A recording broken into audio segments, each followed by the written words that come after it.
Seichi was an ugly chungus who was bullied for being fat until he was isekai'd into another world. However, everything changes when he consumes a mysterious fruit that grants him a cheat leveling system, turning him into an overpowered mogger who cracks every baddie in the world.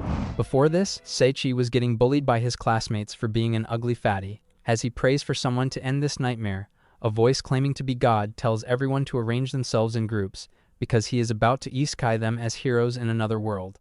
After that, the god gives every student a unique skill and the ability to see each other's statuses, and Seichi asks his classmates to include him in their groups. However, when they discover Seichi has the lowest stats, they tell him they'll never include a fat chungus like him in their group. In the end, everyone except Seichi is transported, and when the god notices him all alone, he takes pity on him and grants him an additional special skill, before isekaiing him too. 5 days later, Seichi is dying from hunger in the forest, but then, he sees a worm crawling. He is about to let his inner Bear Grylls out, but before he can eat the worm, he spots a mysterious fruit called Fruit of Evolution. Since there's no additional information, Seichi takes a bite and is immediately disgusted by how horrible it tastes. Suddenly, he hears the system's voice for the first time, informing him that the effects of the Fruit of Evolution have been activated. Hearing this, Seichi waits for something to happen, but when he finds himself still shaped like a double-decker bus, he gets disappointed and goes food hunting. On the way, Seichi comes across a group of clever monkeys, and after checking their stats, he is shocked to find out they're on level 120 while he's still on level 1. As the clever monkeys leave to do their monkey business, Seichi goes to take a closer look at what they were doing and finds the same Fruit of Evolution lying in abundance. Before they return, Seichi quickly stores the fruits in his item box, and then comes across the high-quality healing potions made by the monkeys, and takes them as well. A few days later, Seichi consumes a deadly mushroom and immediately collapses from excruciating pain. Knowing he won't survive this, the fatty decides to finish all his ration of Fruit of Evolution. Just as he consumes them, he not only recovers, but also gains the ability of poison resistance. Before the ugly chowder can celebrate, he's attacked by one of the clever monkeys from before.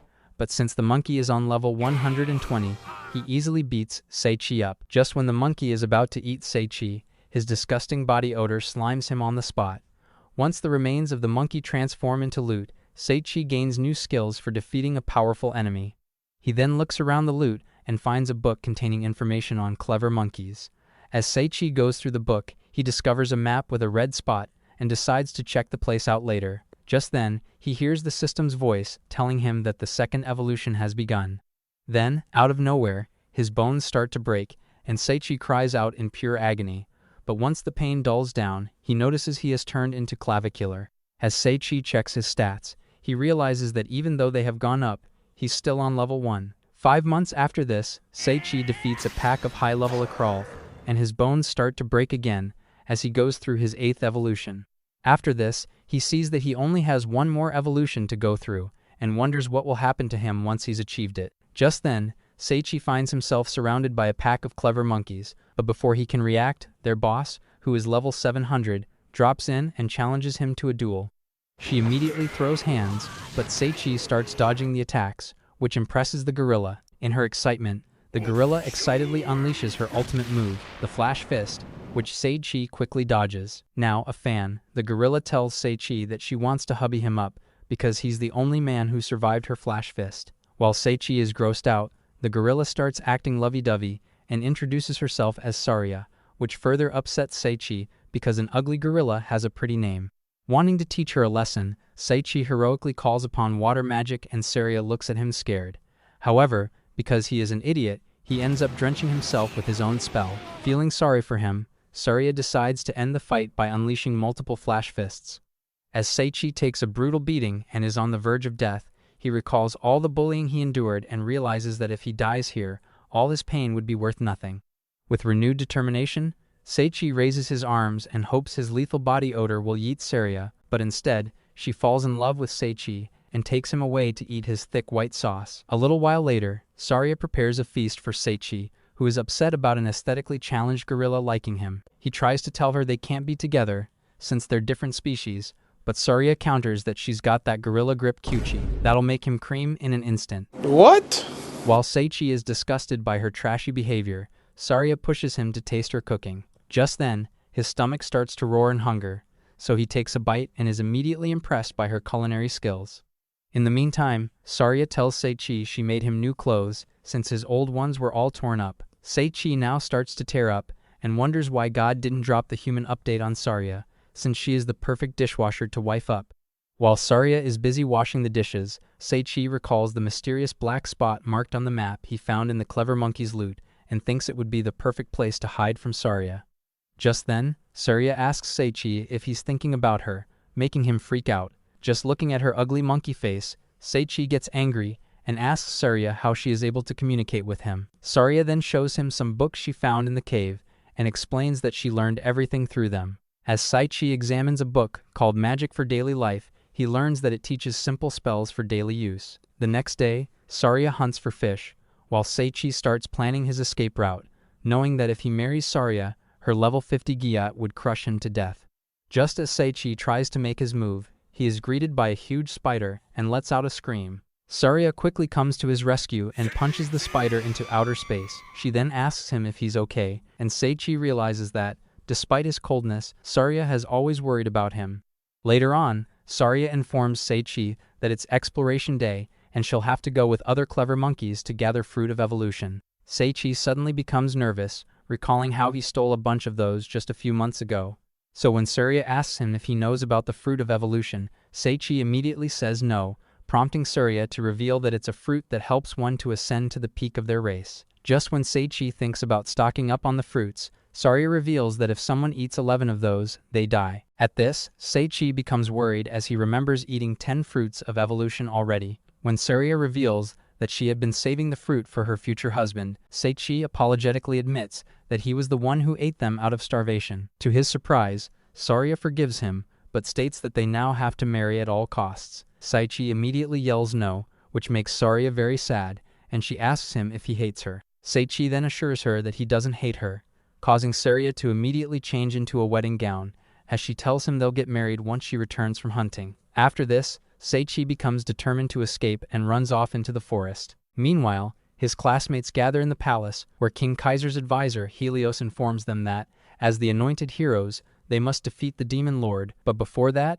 they must all train under Captain Zakia and become stronger. Yet after only a few hours of training, the overconfident jocks pressure Zakia into letting them go monster hunting, believing they are already unstoppable. Back in the forest, Sei-Chi runs towards freedom when he hears Saria calling after him. Fearing for his virginity, Sei-Chi quickens his pace, while Saria begs him not to run in that direction, but Sei-Chi ignores her and enters a dark cave. Suddenly, a skeleton greets Sei-Chi and tells him that he must be strong if he willingly entered his lair. Fearing for the worst, Sei-Chi checks his stats and learns that he's the Dark Lord Xenos, who is on level 1500. Before Sei-Chi can get out, Xenos teleports behind him and moves to stab him, but Saria jumps in and takes the hit instead. As she falls to the ground, Sei-Chi asks her why she would give up her life for him, so Saria tells him he's an honest man who never hid his true feelings behind sweet words. With that, Saria asks Sei-Chi to smile for her one last time, so he gives her an ugly smile, which flatlines her instantly. As Xenos sees Sei-Chi crying over Saria, he scoffs and calls Sei-Chi an animal diddler for rizzing up a Kaiser Kong. At this, Sei-Chi finally loses his cool and attacks Xenos, but he easily deflates all his attacks. As Sei-Chi recalls all the beautiful moments he shared with Saria, he realizes he fumbled a good girl and goes berserk. In the meantime, Saria's body starts to glow, but Sei-Chi remains focused on defeating Xenos. Unleashing his super speed, he gains up on Xenos, before plunging his dagger deep inside him. However, instead of being angry, Xenos thanks Sei-Chi for releasing him from his misery. For a brief moment, Sei-Chi sees Xenos' human form being hugged by a girl, as he tells her they can finally be together. Once they disappear, Sei-Chi rushes to Saria's side and gives her a kiss, causing her to turn into a spicy mamacita. Before Sei-Chi can understand what's happening, Saria presses her melons against him, instantly giving him a nosebleed. After cooling down, Saria reveals that the fruit of evolution must have turned her into a human, and Sei-Chi thanks the fruit for updating Saria's software. Later on, they read Xenos' story and learn that he was once a good noble, only to be betrayed by the king and his wife. The only one who was loyal to him was his maid Marie, who gave up her life protecting him. By the time Xenos realized he loved Marie, it was too late, and in his grief, he turned into a monster. After knowing the full truth, Sei-Chi hopes Xenos is reunited with Marie in heaven, when his body starts to break suddenly, as he undergoes his final transformation. Once it's over, Seichi realizes he's now hotter than Sukuna and packing a bigger ween than Drake. Just when Saria is about to bounce on Seichi, a sheep materializes before them. After introducing himself as Mr. Sheep, he tells Seichi that he's from the Dungeon Administration, and since he defeated Xenos, he will be given a Fruit of Evolution cultivation set, a weird helmet, and a new dress for Saria. However, Seichi is unimpressed by the lame helmet and is about to throw a tantrum when Mr. Sheep teleports him and Saria out of the forest, something that Seichi has wanted for a long time. As Saria sees the world outside of the forest, she becomes anxious, but Seichi holds her hand and assures her they'll overcome every adventure together. After that, Seichi decides to register at the Adventurers Guild, so the two head toward the nearest town, where they encounter a level 88 slime. Just as he wonders how he'll defeat such a powerful marshmallow, the slime makes its move, but Seichi quickly summons his weapons and reduces the slime to dust. As Seichi sees the devastation done by him, he wonders if he is now some sort of overpowered monster, but quickly forgets about everything after noticing the loot, containing some Yeezys and cards. He hands the shoes to Saria while he takes the cards for himself and immediately gains new skills. However, Seichi isn't pleased by this, as he starts to feel like he's slowly losing his humanity. Just as he throws his helmet in frustration, it transforms into a robe, containing a letter from Mr. Sheep inside it. Upon reading it, Seichi learns that he has leveled up, and that is why his helmet transformed into a robe, as it will allow him to conceal his true strength from others.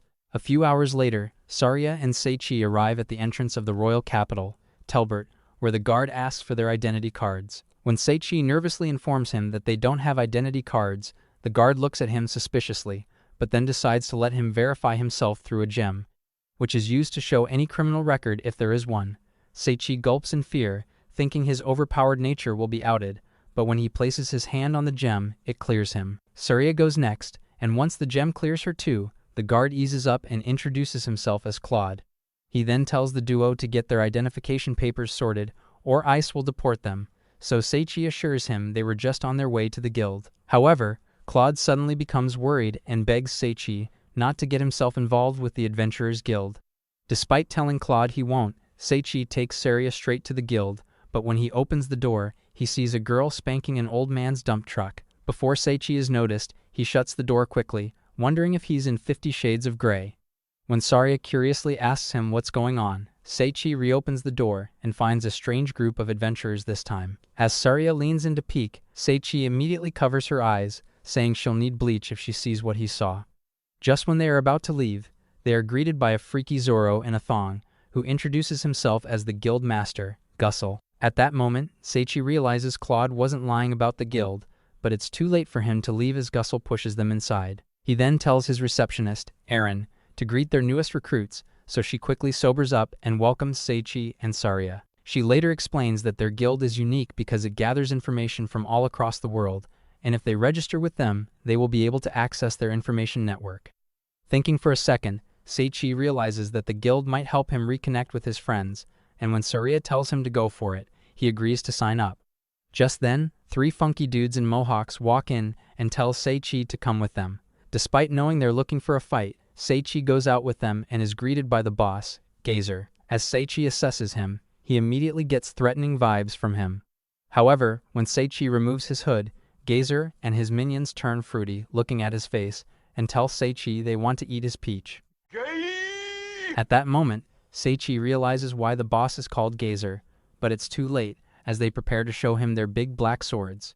Luckily, Seichi is able to throw them off and makes a run for it. After safely returning to the guild, Seichi complains to Gussel to do something about the rainbow community, but he brushes him off. Eris then informs Seichi and Saria that before becoming adventurers, they must clear some tests. Gussel further adds that a B-ranked or a higher-grade adventurer will supervise them, and then introduces them to Arttoria. However, when Arttoria realizes she has to supervise some newbies, she becomes angry and lashes out at Seichi. That's when Gussel reveals that Seichi managed to survive the Mohawks, which impresses Arttoria, causing her to apologize for her misbehavior. Seichi immediately finds Arttoria a smoking hot babe, but he controls his thirst, as Arttoria warns him that she's known as Arttoria the Calamity. Seichi doesn't understand what she means, so he decides to just brush it off for now. Once they arrive in town, Arttoria reveals they'll have to do a few odd jobs before getting their license. Once they arrive at an orphanage, Arttoria reveals their first task is volunteering, so Saria tells Seichi to let her handle this one. In the meantime, Seichi heads to another location with Arttoria, where they come across an injured brat.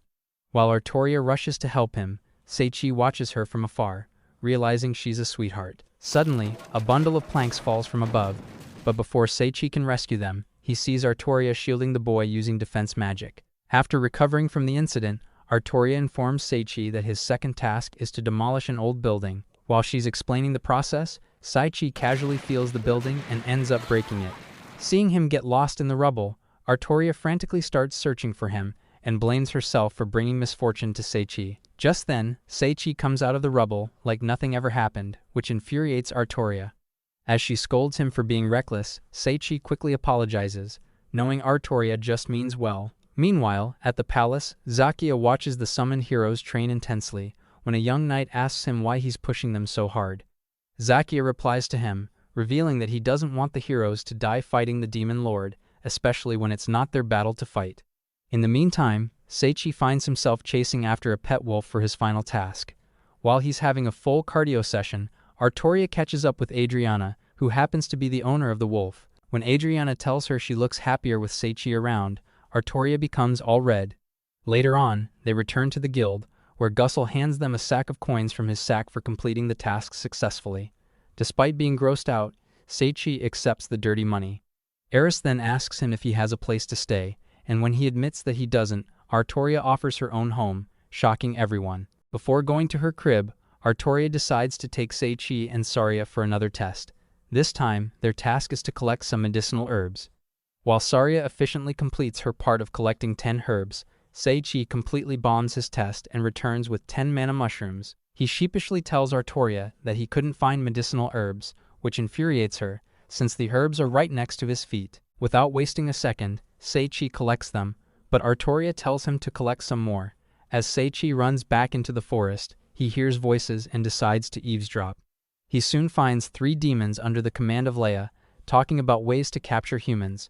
Despite hearing this, the pig brain reveals himself and asks the demons if they know anything about medicinal herbs. Startled by Seichi's presence, the demons start to cry, thinking their plan is ruined, since he must have heard everything. Meanwhile, Seichi thinks they are a group of freaks and turns to leave, when the demons block his path and summon a troll. Before Seichi can move, the troll smashes his log on him, making the demons think they have won. But seconds later, Seichi lifts the log, revealing that he used absorbed magic to transfer his opponent's strength into himself. Terrified by the sorcery Seichi just used, the demons and the troll run away, while Seichi returns to Arttoria with high-grade herbs. She sighs, but assures Seichi not to worry about the lame herbs. Meanwhile, in the demon realm, the president of Mommy Milkers, Leia, asks the 3 demons why they went to the human realm without her permission. The 3 idiots then explain that they only wanted to make her happy, which is why they placed teleportation traps all across the forest to reduce the number of their mortal enemies before the battle. Once Leia learns the teleportation traps lead to the dungeon of the Black Dragon God, she shudders in horror before punishing the demons for going to the human realm without her permission. Back in the human realm, Arttoria takes Seichi and Saria for one final test before they become independent adventurers. As they arrive at the location, Seichi and Saria are greeted by Claude, who is pleased to learn that Arttoria is supervising them, since she's known for being trustworthy. After their conversation, Arttoria takes them outside the capital city and reveals their task is to hunt down 10 slimes. She then asks Saria what weapon she will be using, and Saria shows her infamous flash fist. Just then, the trio finds themselves surrounded by a bunch of slimes, but when Seichi moves to eliminate them, the slimes disappear into thin air. Confused by this, Arttoria susses out the area and finds out there are teleportation traps all over the field. Quickly putting the test on hold, she tells Seichi and Saria they need to head back, only for her to step inside a trap. As she is disappearing, Seichi and Saria rush to rescue her, but end up getting teleported with her. The moment they arrive in the dungeon, the Black Dragon wakes up from his slumber, realizing he has company. In the meantime, the trio tries to make sense of their whereabouts when Arttoria asks Saria and Seichi why they followed her. Before they can reply, she scolds them for risking their lives, but they tell her that their bodies moved on their own after seeing her in danger. Hearing this, Arttoria quietly says that she has never encountered such lovable fools before. She then hands Saria and Seichi a guide stone, revealing that it works as a tracker, and if one of them is in danger, it'll start glowing red. After this, Arttoria begs them not to foolishly trigger any steps, but seconds later, she ends up stepping on one herself. Suddenly, a stone wall materializes and separates Arttoria from Seichi and Saria. As Seichi angrily punches the wall and gets his hand wrecked, Saria resorts to using the guide stone, only for it to fly towards the stone wall. Seichi becomes more annoyed and yells at the guide stone to stop behaving like Google Maps, while Saria notices another path, and they decide to take that route. Meanwhile, Arttoria gets her teeth knocked out by a mummy, but she refuses to give up, since that's her ninja way. She then cuts the mummy in half and prays for the safety of her friends. In the meantime, Seichi and Saria run into multiple dead ends before arriving at a room containing a treasure chest. Saria, being the gold digger she is, urges Seichi to open it, but he refuses, insisting that it's way too sus. Just as he turns to leave, the treasure chest grows limbs and tells Seichi to open him like he opens Saria's legs at night. However, Seichi's patience runs thin, and he immediately blasts the treasure chest with a binding spell, causing it to vanish. Just then, the system informs Seichi that he has leveled up and rewards him with a normal treasure chest. After finding a book inside it, Seichi and Saria learn that the treasure chest was once a prized item used by humans, but after the invention of the item box, it was forgotten and fell into sadness. Out of desperation, the chest learned to use magic and eventually evolved into something that could communicate with humans. Despite his efforts, the humans labeled him a monster and pushed him out of the town, causing him to roam for eternity without a permanent home. Seichi and Saria can't help but feel sorry for the treasure chest, but they quickly get over it after discovering several rare items inside. After appraising them, Seichi learns that one of them is a ring of misfortune, which multiplies the wearer's luck by -2. Seichi scoffs and wonders why anyone would use such a dumb item when Saria takes out the glowing res guide stone from her bazookas. At the same time, Arttoria ends up running into the dragon god, who channels wind magic to attack Arttoria. Not one to back down so easily, Arttoria quickly gets back up and runs to attack the dragon. Meanwhile, Leia is done beating her subordinates, and only then praises them for setting those teleportation traps. While Leia reveals that the Black Dragon is the strongest warrior in the demon army, Arttoria learns this firsthand as he brutally overwhelms her. Despite being completely broken, Arttoria refuses to give up until she safely sends her new friends home. With no options left, she turns herself into a literal calamity by activating a spell called Calamity Berserk. With that, she does everything she can to damage the Black Dragon, but in the end, he defeats her by plunging his spiked tail through her. As Arttoria collapses on the ground, she apologizes to Seichi and Saria for failing them, while the Black Dragon prepares to toast her. Just then, Arttoria hears someone calling her name, and when she opens her eyes, she sees Seichi shielding her from the scorching fire using his robe. Shocked by this, Arttoria asks Seichi how he got here, so Saria reveals that bro just turned into One Punch Man and shattered the wall just to get to her. Feeling grateful, Arttoria tries to smile, but winces in pain, causing Seichi to give her a healing potion. While Saria takes care of Arttoria, Seichi turns to fight the Black Dragon, who tells him that he's not getting out of the dungeon alive. In response, Seichi summons his blades and tells the dragon that he's about to Kamehameha him real soon. The Black Dragon then breathes fire on Seichi, but he quickly uses his instant movement skill to escape the attack. As the Black Dragon becomes more annoyed, he puts his conquering claw to use, causing Seichi to stumble backwards. Realizing he's a worthy opponent, Seichi appraises him and learns that the Black Dragon is on level 5000. The dragon then uses his power to control Seichi's body and throws him against the wall. As Seichi coughs up blood, the Black Dragon prepares his most powerful spell, Hell Inferno, but then Saria urges Seichi to use his water spell. Following her advice, Seichi summons his blade and activates the spell, Fall Disaster, completely drenching everyone present. As the dirty dragon gets upset over his bath, he uses his power to control Seichi's body again, but this time, Seichi fights back and ends up developing resistance to the dragon's magic. While the big lizard is shocked, Seichi uses all his might to crush the dragon. Knowing death is approaching him, the Black Dragon tearfully says that all he ever wanted was to spend his life with the man he loved. Once the mighty Black Dragon becomes a mere loot, Seichi can't help but sadly wonder why the dragon was so hateful towards them. After receiving a huggy from his mommy, Seichi cheers up and goes to check the loot. Inside, he finds the Black Dragon's nuts, which he swallows immediately, and levels up. He then discovers the Conqueror's coat and puts it on, knowing it comes with a built-in protection system. After that, he finds a book, which reveals that the Black Dragon was once a guardian deity of the human realm. However, when humans grew greedy and plotted to turn him into weapons, the dragon went into hiding until the Demon Lord kindly offered him refuge in his dungeon. Unfortunately, the heroes of that era later assassinated the Demon Lord, filling the Black Dragon with hatred toward humanity. After uncovering the truth, Seichi feels sorry for the misunderstood Black Dragon, when Saria mentions that Mr. Sheep hasn't shown up even though they cleared the dungeon. Just then, a smoke bomb explodes on Seichi's face and leaves him with a cool afro and a letter from Mr. Sheep. He congratulates Seichi for slowly turning into an overpowered boss, and then tells him not to clear dungeons anymore while he's on vacation. Seichi's cortisol levels spike up after reading the letter, so he quickly gets Arttoria and Saria and uses his new spatial magic to teleport the fudge out. On the way to the guild, Arttoria gains consciousness and struggles to get out of Seichi's stinky arms. Seeing this, Saria tells her to calm down, since her wounds are still fresh. Easing up a little, Arttoria then shows Seichi her stats, and he's shocked to find out her luck is at -2 million. Just when Seichi wonders if Arttoria didn't like that one good luck post on Facebook, she tells him that what's more sad is that she brings misfortune to those around her. However, Seichi counters that she doesn't bring misfortune to them, and Saria agrees, but even then, Arttoria refuses to let herself get close to them. As they arrive at the guild, Arttoria curiously asks why the place is so empty, so Eris reveals that they were all looking for her and the guild's newest recruits. While Arttoria is shocked, Seichi tells her she's not some calamity, and everyone feels happy to have her around. Arttoria feels overwhelmed and runs away, so Saria tells Seichi to go after her. Meanwhile, in the demon realm, Leia reveals the shocking news of the Black Dragon's defeat to her subordinates and concludes that whoever eliminated him must be an enemy of the Demon Lord. In the meantime, Seichi tries to find Arttoria when he runs into Adriana. After learning what happened, Adriana, who is a dear friend of Arttoria, tells Seichi to be there for her.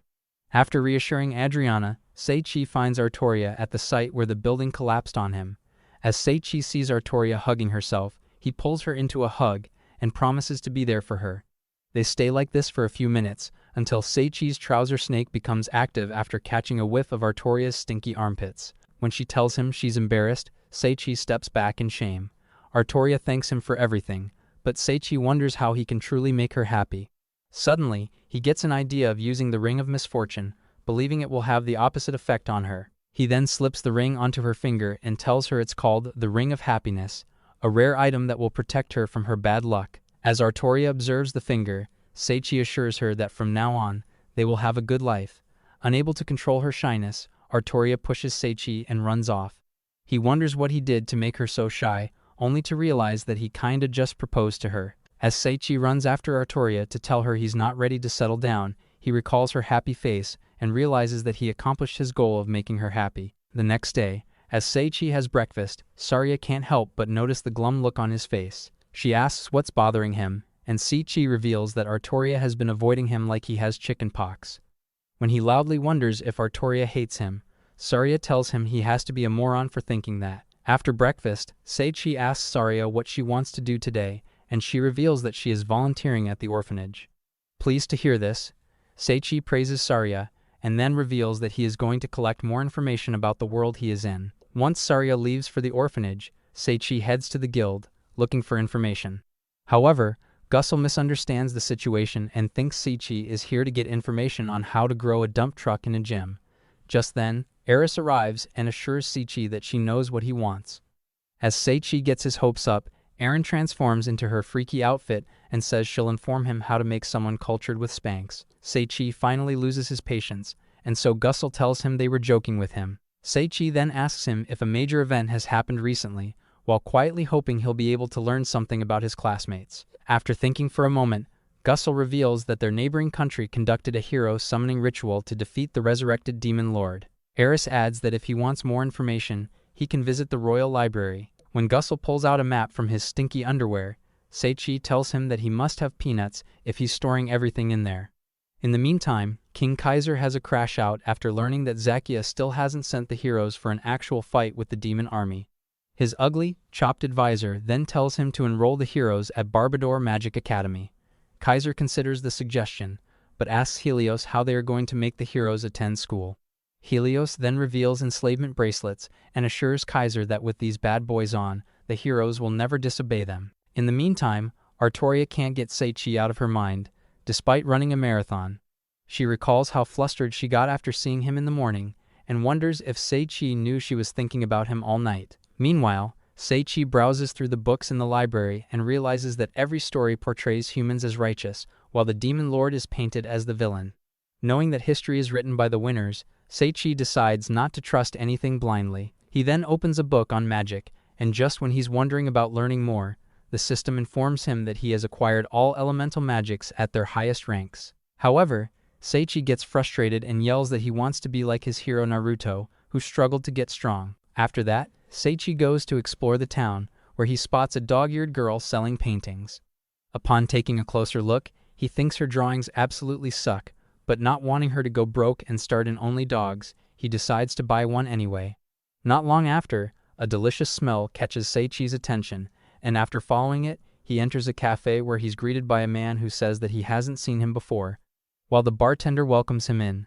Without wasting time, Seichi orders food, and after taking a bite, his inner fatty starts crying tears of happiness. Seeing Seichi enjoy his food, the man bursts into laughter and introduces himself as Ranze and the bartender as Nohad. As Seichi shares his own name, Ranze asks if he's a foreigner, since he has never heard a name like that before. Slightly worried that someone might discover he is a summoned hero, Seichi simply tells Ranze that he comes from a faraway land. While the boys get talking, Arttoria confides in Adriana that she has started to develop feelings for Seichi. Adriana is delighted to hear this and urges her to confess, but knowing that Seichi has Saria, Arttoria tells Adriana that she can't do it.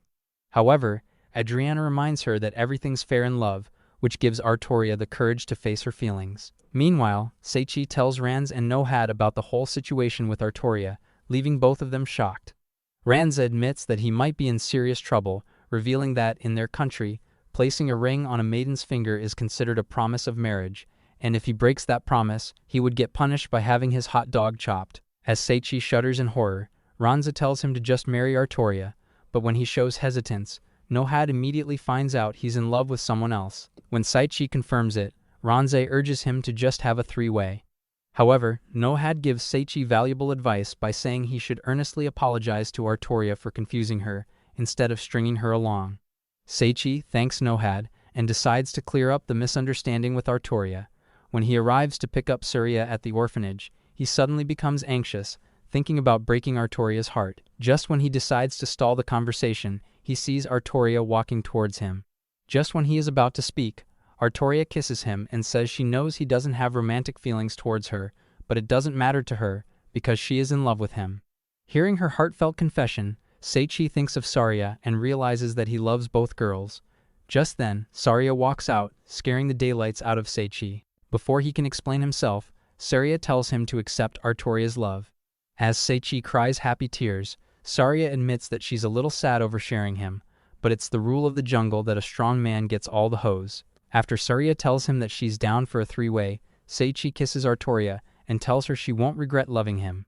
As the trio embraces each other in a huge hug, the townsfolk gather around to congratulate them on their love. The next day, Seichi sits down to enjoy his meal, only for his mood to be ruined when Gussel starts doing hip thrusts right in his face. Annoyed by his dworking, Seichi begs the guild master to behave normally for once.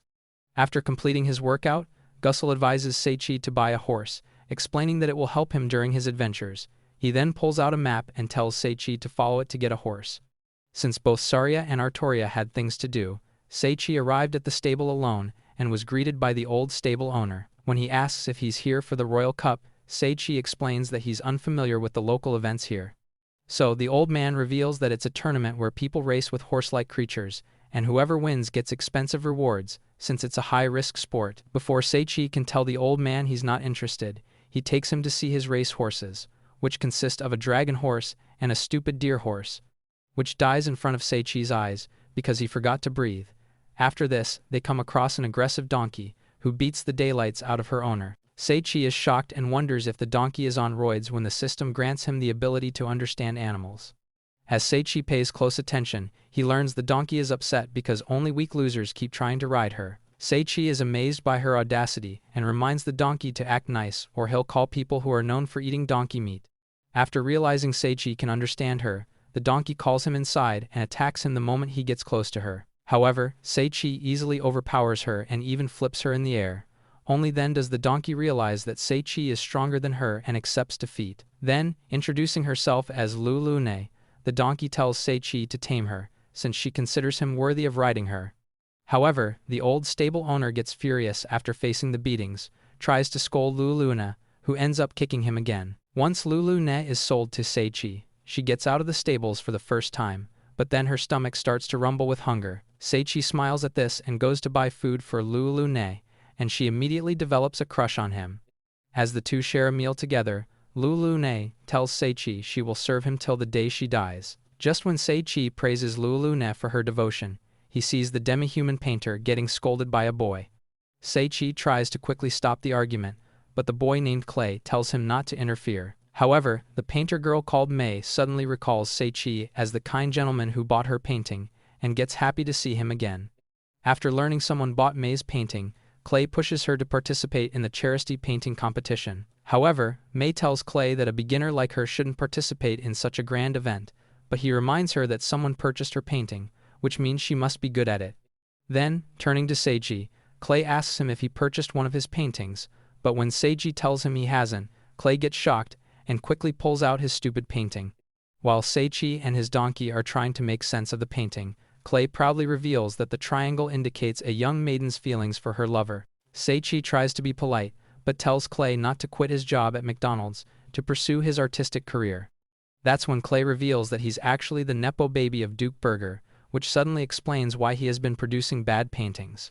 As Clay begs May to reconsider her decision, Sei-chi adds that he's joining the Royal Cup for the first time, and if he wins, she should be brave and participate in the painting competition.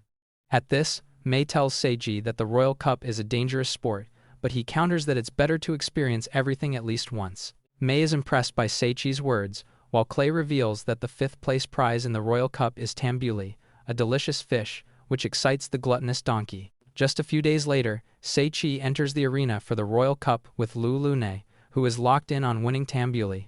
The announcer then reveals that the 2nd place winner will receive hot pics of the captain of the Valkyrie, and the 1st place holder will get the golden opportunity of spending a day with the Valkyries. The crowd of gooners goes crazy after hearing this, while Sei-chi and Lulu-ne are left shocked over the ridiculous rewards. Right before the race, Sei-chi is greeted by Clay and May, who have come to tell him to withdraw from the dangerous race, but Sei-chi assures them that the first step is always the scariest. He then recalls the past when he was a fat nugget, and reveals that he was once scared of a lot of things, but his friends gave him the courage to keep going, which is why he wants to inspire them to be brave. After this, the announcer, Lorna, informs the participants of the rules, and the race finally begins. Right off the bat, the deer horses drop dead, while Sei-chi finds Lulu-ne lethargic and unable to run. Those who have bet on them become angry, while Saria and Arttoria worry for Sei-chi, who asks Lulu-ne why she's so tired. Lulu-ne then reveals that she skipped breakfast because she was excited for the tambuli, which makes Sei-chi cry in frustration. As the dumb donkey cries in hunger, Sei-chi hands her a fruit of evolution from his item box.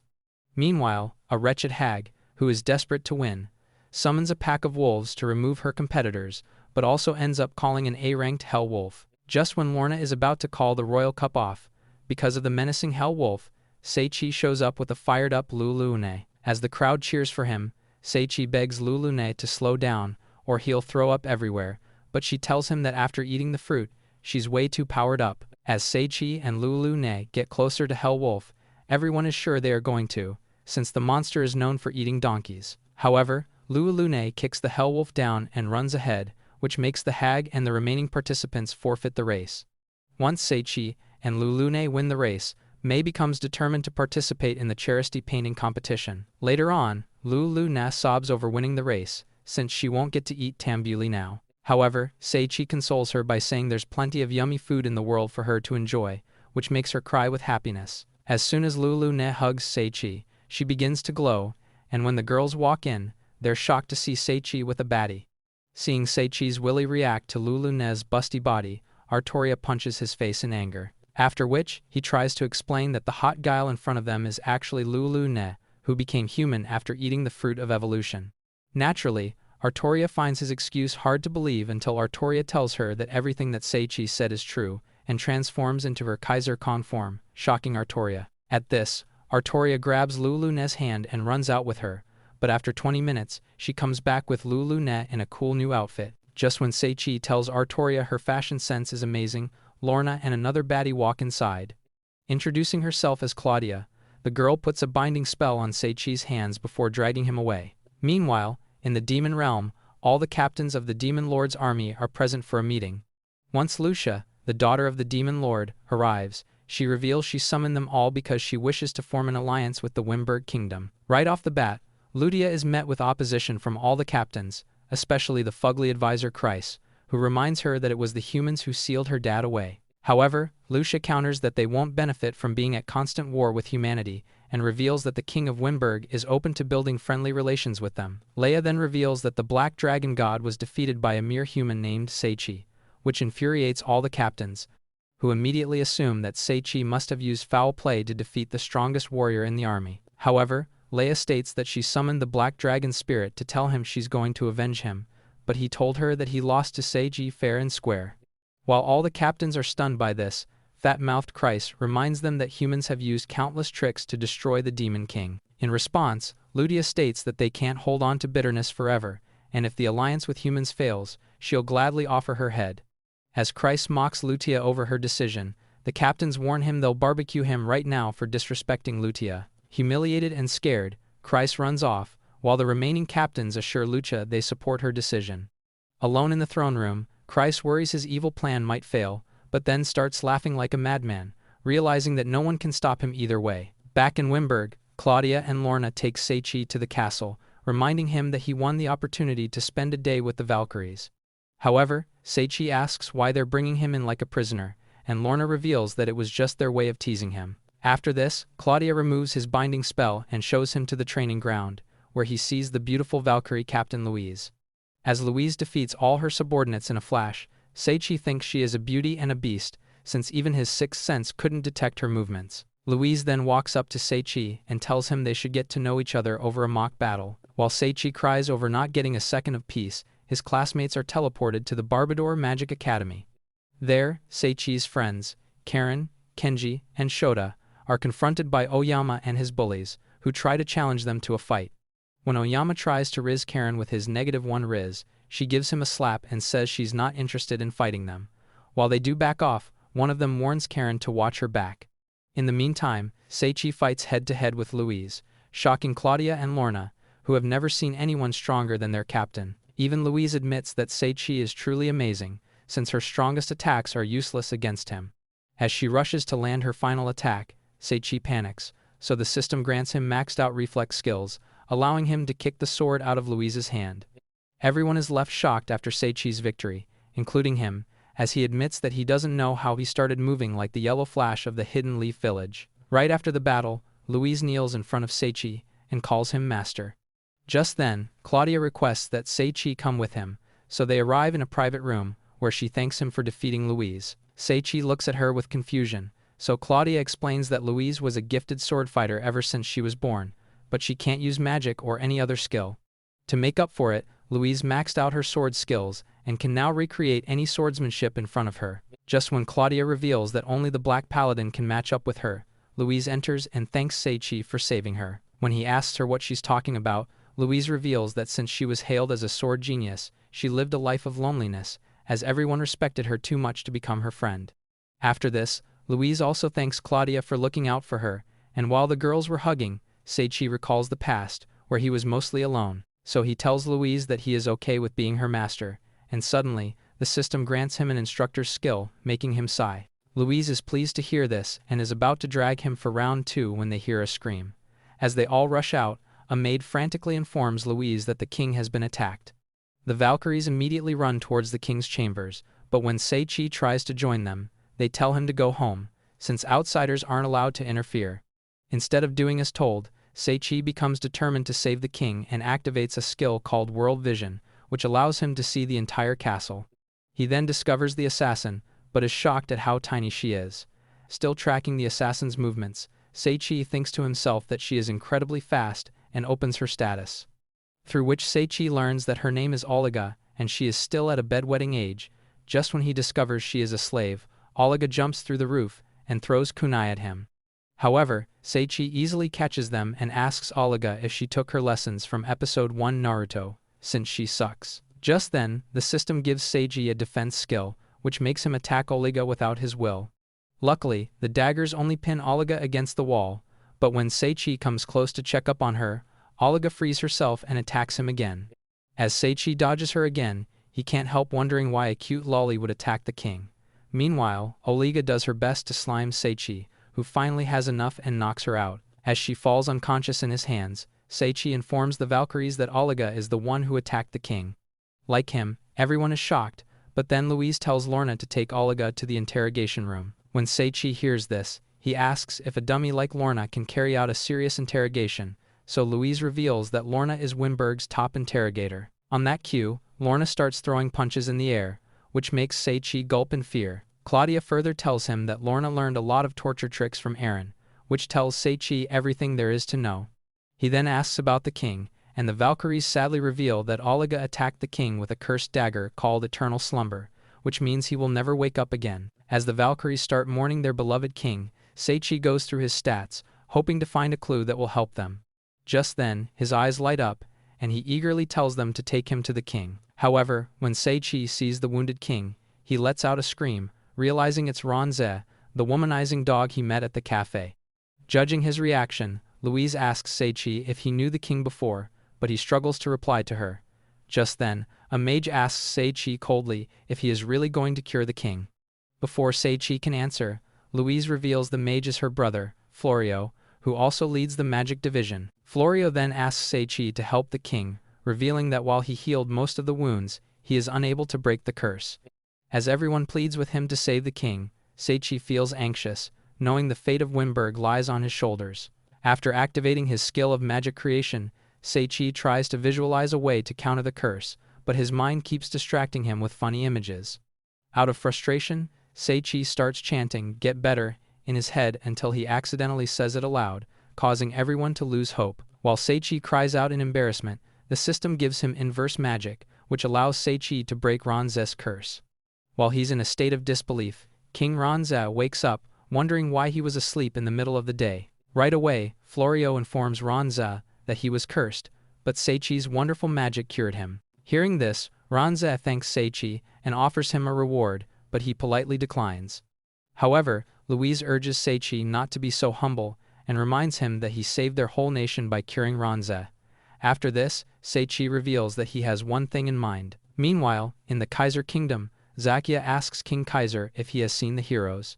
Kaiser mockingly calls them slaves and tells Zakia they're at the Magic Academy, turning into weapons for him to intimidate other countries. At the academy, Karen discusses with her friends how the heroes are hated by everyone, but then she's interrupted by the bullies. When they force her to include them in the conversation, Karen reluctantly tells them everything, which makes them laugh. That's when the bullies reveal that, since Helios told them they were better than any other students, they've been going around showing off their superior magic. Upon hearing this, Karen tells the bullies they've gone too far, but they fire back, telling her to stop acting like the good girl. Knowing it's pointless to argue, Karen decides to walk away with her friends. Back at Winberg Castle, Seichi finds himself bathing with King Ronze, who reveals that his dream is to open communal baths across the entire kingdom. At this, Seichi asks Ronze if it's because he wants to see everyone's huge dongs, but Ronze explains that by bathing together, people become closer to each other, since everyone is equal without their plot covers. Meanwhile, in the women's sauna, Louise asks Lorna about the interrogation of Olga, and she reveals that the brat knows how to keep her mouth shut. Not wanting to discuss Olga further, the Valkyries start fangirling over how cool Seichi was for telling the king that he wants to train with them as a reward.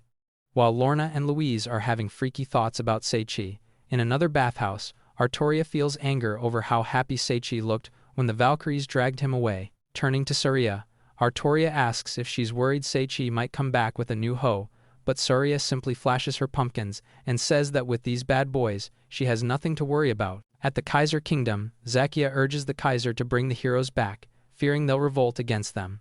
However, Helios reveals he has made sure that won't happen by placing enslavement bracelets on the brats. Just then, an arrow is shot at Kaiser, but Zacchia quickly stops it using his sword. As Zacchia heads out to catch the assassin, Kaiser wonders if this attack was done by a disgusting demon, and Helios reveals how King Ron-Ze plans on forming an alliance with the demons. The pimple face then tries to provoke Kaiser by saying it's treason that Ron-Ze is forming an alliance with the demons while their kingdom prepares for war against them. However, Kaiser laughs wickedly, revealing that he has already taken care of Ron-Ze by sending a dark executioner after him. Meanwhile, Florio tells Seichi that his cuddle crew has come to get him. Feeling embarrassed, Arttoria lies and tells Seiji that Surya was worried that he had been cracking hose, so they all came to check up on him. Just then, Louise comes running towards Seichi, instantly infuriating Arttoria, who assumes they've already smashed, but Seichi quickly clarifies that Louise is just the captain of the Valkyries. In response, Surya proudly declares herself Seichi's wife, while Arttoria shyly claims to be his girlfriend, and Lulune casually introduces herself as his slave. After the introduction, Florio tells Seichi he is a dirty dog for having so many baddies, when Louise adds that she is proud to have Seichi as her master. While Seichi realizes his reputation is ruined, elsewhere, Lorna prepares to spank the information out of Olga. Before getting handsy with the brat, Lorna asks her once more to tell the truth, but Olga refuses to say a word. Meanwhile, in another room, Louise and Seichi watch the interrogation through an all-seeing mirror as Lorna begins torturing Olga with food, which leaves Seichi wondering if he's in a low-budget cop drama. Just as Olga sniffs the food in hunger, Seichi kicks down the door in anger and tells Lorna that not even Epstein did what she's doing. Agreeing with him, Louise asks Lorna what she is trying to achieve, so the dummy reveals that she thought eating in front of a starving Olga would make her blurt out all the information. After scolding Lorna, Louise frees Olga while Seichi gives her food to eat. Once Olga finishes her food, Louise tells Seichi that she has an enslavement collar on, which forces one to obey the orders of the person who put the collar. Hearing this, Seichi realizes that Olga must have attacked King Ron-Ze because of it, and when he asks if they can remove the collar, Olga sadly says that it's impossible. She then puts her hand on the collar and receives an electric shock so brutal that Seichi angrily wonders why anyone would be so cruel. Meanwhile, Helios informs Kaiser that Olga failed to assassinate Ron-Ze, causing him to become worried that his murderous plan would come to light. However, Helios assures Kaiser that he'll deal with Olga himself by forcing her to take her own life. Meanwhile, Zacchia confronts the man who attempted to assassinate King Kaiser and demands to know why he would plunge the kingdom into chaos by eliminating the king. At this, the man scoffs and replies that the kingdom is already in chaos. Then, introducing himself as Shane, he reveals that after King Kaiser ordered his knights to slaughter all demons, he lost his demon wife, who was just an innocent florist. As he had seen the knights laugh and insult her before executing her, he swore to himself that he would take revenge against the kingdom. Yet, despite hearing this, Zacchia counters that he can't let anyone harm his country and summons his magic gem sword. Shane calls him a puppet of the evil king and tells Zacchia to show his full might. At this, Zacchia easily cuts down all of Shane's arrows, but then gets bamboozled by a sneak attack. Just when Zacchia is off balance, Shane summons 1,000 poisonous arrows and brings them all down on Zacchia. However, Zacchia uses an air blast, cuts down all the arrows, and tells Sheen to surrender quietly, but he tells Zacchia they'll meet again when he is no longer a puppet. After this, Shane disappears, while Zacchia wonders if he is really just a puppet who does the king's evil work. In the Wimberg kingdom, Seichi tries to break Olga's enslavement collar, but since only the one who put the collar can remove it, he wonders what to do. He then recalls the skill he used on Ron-Ze's curse and tries to break the collar, but it only puts Olga in more pain. Knowing his magic isn't working because he doesn't have a clear image of freedom, Seichi thinks hard until the image of Abraham Lincoln pops into his head, so Seichi uses him as his visualization goal. Just then, Lincoln appears and says the words free, causing the enslavement collar to break. When Olga realizes she is free, she starts to cry, and Surya rushes to console her. Meanwhile, Arttoria is sad that someone would abuse such a tiny cutie, but when they all find Lulune casually shoving her face with food, their sadness turns into anger. After calming down, Olga reveals that she used to live peacefully with her family until the Kaiser Kingdom started persecuting beastfolk. After spending some time in jail, the knights took the adults to a concentration camp, and people her age were trained to become murder machines. Once the brutal training was over, she started working as an assassin for the royal family and murdered a lot of people. When Olga tells them her hands are tainted with blood, Seichi softly grabs them and says she can always start again. After reassuring Olga that the only evil here is the Kaiser Empire, Seichi tells her that she looks like her little sister, which makes Olga smile. Seeing them bond, Saria asks Seichi if they can bring Olga home, but she immediately says no. Olga then explains that in the eyes of the Kaiser Empire, she is a traitor, and they will come after anyone who welcomes her. However, Seichi promises Olga that he will protect her no matter what, because, despite looking like a twink, he is strong enough to beat anyone. Before Olga can say anything, Seichi asks Louise if he can take her, and she quickly says yes. Surprised, Seichi asks why she was so eager, so Louise explains that from the start she wanted Olga to live with him since he's an amazing role model, but what's more, Ranze wants the best for Olga as well. Even though Seichi knew Ranze was kind, he was left impressed after learning that Ranze pardoned Olga for the assassination attack. Meanwhile, in the Kaiser Kingdom, Helios speaks with Christ through an orb and asks about the Demon Lord's army. Christ explains there were some changes in plans, but Helios immediately knows it's about Lucia proposing an alliance with the Wimberg Kingdom. However, Christ assures Helios that their mission will go as they had hoped, at which Helios laughs and says, "Long live the Demon Lord." At the Wimberg Castle, Seichi undergoes magic training with Helios, who praises him for doing much better than when they started. Seichi then recalls his first day of training, where his powerful water magic nearly caused a flood so huge that they would have needed Noah's Ark. In the present, Helios tells him he had never seen a beginner manifest such a huge water ball, causing Seichi to laugh nervously. Just when Saria and Arttoria show him the magic spells they have learned, he is greeted by Louise. She nervously tells him she has a favor to ask, and reveals that while she is away, she wants him to protect King Ranze. Confused, Seichi asks Louise where she is going, and she asks him if he remembers the Black Paladin. Knowing she's talking about the only knight who can defeat her, Seichi tells Louise to go on, so she reveals that Black Paladin informed her about the increasing activity of monsters around Wimberg's border. Since he can't keep them away any longer, she is going to join him with the Valkyries so their kingdom remains safe. Despite knowing the risks of being a king's bodyguard, Seichi accepts the job, allowing Louise to leave for a 1-month-long battle. The next day, Seichi shows Florio his restraint on the water magic, which impresses him. Suddenly, the system rewards him with a new skill called Endless Hell, causing him to cry since he hates being so cool and strong. While he's crying, he gets greeted by Eris and Gussel, and they tell him they're here to escort a guest. Just then, an ugly-looking Gandalf greets them, and Florio immediately recognizes him as the holy mage Barnabas. However, Seichi doesn't understand the hype, and when he asks Florio about Barnabas, he excitedly reveals that Barnabas is the greatest magician of Wimberg who has mastered all kinds of magic. Since Seichi has done the same, he quietly sees Florio fangirl over the old mage.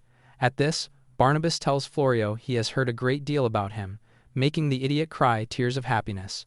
In the throne room, Ranze gets happy to see Gussel and Eris, but when he sees Barnabas, he immediately leaves his throne and apologizes for not paying respect to him. Surprised by this, Seichi asks Florio why Ranze is kneeling before a mage, so Florio reveals that Barnabas actually used to be Ranze's teacher. Right after that, Barnabas tells Ranze that he has come to him because of his academy, while Florio whispers to Seichi that Barnabas is the principal of Barbador Magic Academy. Meanwhile, Karen walks through the halls of the academy and notices everyone angrily staring at her. Knowing that the bullies have ruined their reputation, Karen can't help but worry about her and her friend's future. At the same time, Barnabas tells Ranze that ever since the heroes enrolled in his academy, they've been causing endless trouble. Just as Seichi realizes Barnabas is talking about his classmates, a soldier frantically tells Ranze that 5,000 monsters have appeared in the forest. Shocked by the staggering number, Ranze panics, while Barnabas consoles him by saying the Valkyries will take care of this mess.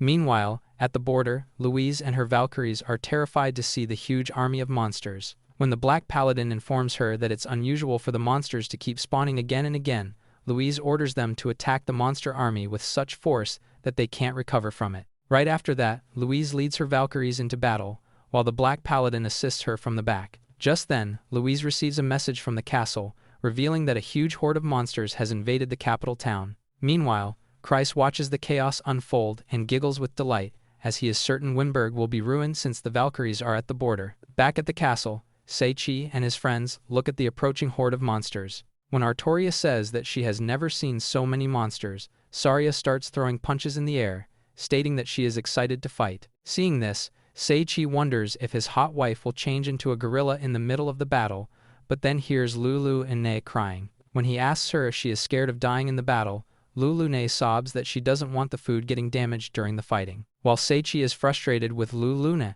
Olga tells him that she wants to protect Wimberg because it's the only place where she can live happily with everyone. However, Seichi gently tells her not to overexert herself, and Olga then makes him promise to pat her head once the battle is over. Meanwhile, all the freaky adventurers gather to protect their town, which suddenly makes Seichi realize he is surrounded by weirdo. With everyone pumped for the battle, Gussel then leads them, but when Seichi tries to follow, Barnabas stops him and tells him to just watch for now. In the meantime, Gussel unleashes the power of his muscles and wrecks multiple monsters, shocking Seichi, who realizes that he's not a guild master for no reason. Right after Gussel, Erin uses her whip to cut the beasts into pieces, which impresses Seichi so much that he develops a crush on her. The rest of the adventurers follow up quickly, and use their weird, freaky skills to beat the monster army to pulp. Seichi is most shocked when Gazer and his minions open an ogre's back gate with their fists, making him collapse. Just then, Nohad enters the battle and faces a beast lion, but before getting started, he apologizes to him and then cuts him apart. As Seichi fangirls over Nohad's elegance while facing an enemy, Ronze reveals that Nohad used to be an assassin before becoming a cafe owner. On the other side of the battle, Saria turns a few monsters into her simps and then smashes them with her gorilla knuckle, while Arttoria uses an ice prison spell to freeze her opponents before breaking them into bits. At the same time, Lulu Ne kicks down her portion of monsters, stating that she won't let anyone come in the way of her enjoying yummy food. Olga also assassinates about 300 monsters, which Seichi admits is a little scary. Seeing everyone work so hard, Barnabas decides to step in and uses two spells called Chaos Rain and Chaos Tornado to kaboom the remaining monsters. Just when Seichi and the good people of Wimberg think they have won the battle, a loud horn starts blaring everywhere. The watchguards then reveal that another horde of monsters is coming their way, and this time they are all big boss-grade beasts. At this, Seichi realizes that it was foolish of him to think they would win a battle so easily. As the monsters rush in, Barnabas tells Seichi that defeating this horde would be difficult, since he can spot many S-ranked beasts. Arttoria confirms this after battling a giant monster, which makes Ronze worry for the future of Wimberg. While analyzing the situation, Seichi thinks about creating a wide-range spell that will slime all the monsters at once, but wonders how he will keep his allies safe from that level of destruction. Just then, an idea pops into his head, and he assures Ronze and Barnabas to leave everything to him. After which, he envisions a spell that will attack from above, like God's divine judgment, and immediately sees the image of Lady Justice. Thanks to her, Seichi creates a spell called Judgment, but when it fails to activate, Seichi falls to his knees in embarrassment. Just then, the clouds darken, and Lady Justice lifts her sword and strikes the monsters with lightning. Everyone watches in awe, while Seichi breathes a sigh of relief, seeing his spell work exactly like how he had envisioned. When a lightning strike hits Gussel and Erin, they laugh like lunatics, but Seichi becomes concerned and opens his stats. He then discovers that the Judgment spell attacks anyone it deems to be harmful, which explains why it worked on those two freaks. Meanwhile, at the battlefield, Saria yells to tell everyone they have won, but in the demon realm, Christ yells in anger over his defeat. Then, out of nowhere, he is struck by the Judgment spell, leaving him looking like a rare cooked steak. Back at Wimberg, Barnabas looks at Seichi with awe when the system suddenly grants him more overpowered skills, making Seichi cry over his own success. While the system tells him he is basically a mini-god, Ronze praises him and requests that he continue serving Wimberg. After Ronze leaves to check up on his soldiers, Seichi is greeted by his babes who promise to give his megalodon a hawk Tua later on. Olga then shyly asks Seichi to pet her head, but while he's petting her, Barnabas asks for one too. Shocked, Seichi asks the old man if he needs a timeout in the brazen bull. Quickly snapping back to his normal self, Barnabas asks Seichi to come and teach at his magic academy. Shocked, Seichi asks why he wants a hot boy like him teaching at his school. So, Barnabas excitedly says he could tell the Judgment spell was his original work, and because of how precise it was, he believes he has already surpassed him. Seichi listens calmly, while the old mage goes crazy over how cool his spell was. Fearing for his sanity, Seichi tells Barnabas to calm down and then explains to him that he can't leave the royal capital because of the promise he made to Louise. What's more, he doesn't want to part with all the friends he made at Wimberg. On this, Barnabas tells Seichi he will allow Saria to enroll as a student. Arttoria can become another hot teacher, Lulu Ne could be a perfect martial arts coach, and Olga can help him during lessons as his assistant. Seichi is amazed by how far Barnabas is going for him, so he tells him he will consider his offer, only if his cuddle crew is okay with it as well. When the girls tell Seichi they are on board, Barnabas states that it's settled. They will leave for the academy once Louise returns. A few days later, Seichi takes Lulune out to eat, and as she eats to her heart's content, Seichi decides to go on dates with all of his baddies before leaving Winberg. Once Lulune is done pigging out, Seichi sends her home, while Arttoria shows up dressed like she is Snoop Dogg's grandma. During their date, Seichi takes Arttoria around the market, and after watching a movie, they end the date with a hot smash session. The next day, as Seichi gets dressed up, Saria walks in with Olga and tells him she wants to take Olga out with them today. When Seichi asks her why she is ruining their plan of boning, Saria explains that she feels bad for leaving Olga behind. As the trio heads out, Olga happily tells Seichi and Saria that she loves being with them. After arriving at the park, Olga leaves to play with other brats, while Seichi takes this moment to thank Saria for loving a loser like him. Just when Saria tears up from all the emotions, Olga and her playmate call out Seichi for making a pretty girl cry. Seichi tries to tell them it's not what they think, but they drag him away to a football game. Just when Seichi prepares to show the brats why he is a harem prince, he sees a promotional aircraft for the charity painting competition in the air. After seeing Mei's face, Seichi rushes to the town square, where everyone is gathered for the competition. As the host announces that master painter Leon Berger will judge all the paintings, Seichi tries to remember when he heard that name before. Right after that, the host calls Clay up to present his painting, and upon hearing his full name, Seichi realizes that Clay is related to the judges. Meanwhile, the boy unveils his ridiculous painting, leaving the entire crowd confused, as they are unable to tell whether it's supposed to be a sun or an apple. After this, Mei shows her painting, and everyone is left speechless after seeing a painting of a hot guy on a horse. Only Seichi knows it's him, and he starts blushing when Mei reveals that she painted a picture of a man who gave her a lot of courage. After the competition is wrapped up, Seichi comes to congratulate Mei on winning first place. She then thanks him, revealing that if he hadn't pushed her, she wouldn't have participated. While Seichi shies away from the praises, Mei reveals she is going to be studying in the City of Art, since Leon decided to fund her education. Upon hearing this, Seichi tells Mei he will miss her dearly, and she then asks if she can paint him once she graduates from art school. Just when Seichi permits Mei to paint him with big biceps, Louise and her Valkyries return to the city. As he welcomes them, Louise reveals that she knows he's leaving Winberg and admits that she wants to come with him. However, knowing Louise is bound by duty, Seichi tells her she can visit him anytime, and even gives her permission to goon to him. Meanwhile, the spirit of the demon lord asks Christ and his other servants why they haven't resurrected him yet, so Christ fearfully reveals that they don't have enough to spare yet to sustain him. Enraged by this, the demon lord tells them all to plunge the world into murder and chaos, so he can return with vengeance. After the demon lord returns to his slumber, a witch named Angria tells Christ that they should flatline the students of Barbador Academy, since they are considered the nation's greatest treasures. She believes their deaths would plunge the kingdom into despair, creating the perfect conditions to resurrect the demon lord. The next day, the good citizens of Winberg come together to bid farewell to Seichi and his crew. He thanks everyone and sets out to start his life at the Barbador Magic Academy with his babes. Do you think Seichi will be able to save the students at the Magic Academy? Comment part 2 if you want to see Seichi's life as a teacher.